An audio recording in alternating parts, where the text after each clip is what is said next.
Blame game started this weekend before the Texas floodwater even receded. More than 100 dead so far. They're still looking for people. News Nation On Balance host Leland Vittert joins us this morning from Washington, D.C. Good morning, Leland. John, good morning.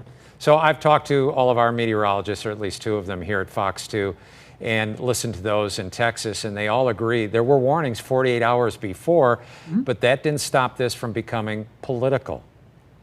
No, it didn't. And I think it sort of speaks to where we are in the country, that even before the floodwaters had receded, there were a number of television networks and Democratic politicians blaming President Trump for the deaths, saying that there weren't warnings. The warnings were done the same way they've always been done. The staffing at the National Weather Service that issues the warnings had been beefed up, and they had more than the usual number of meteorologists. I think it speaks to where we are in America right now, and that there is such a hatred of Donald Trump.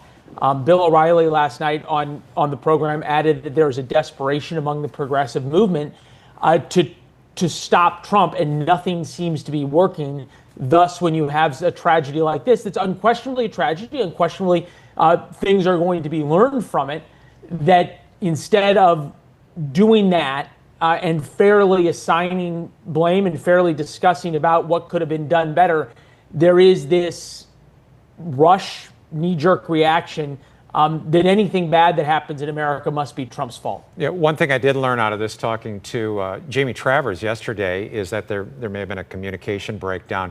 These iPhones and smartphones that we use, sometimes the towers are spotty. And she said the weather radios are a must, and apparently they didn't have anything like that.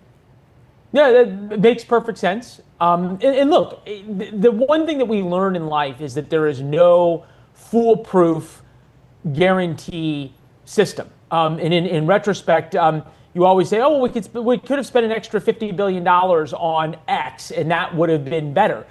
There's parts of rural Missouri, there's parts of rural Texas, there's the parts of where I spend a lot of time that don't have cell phone service.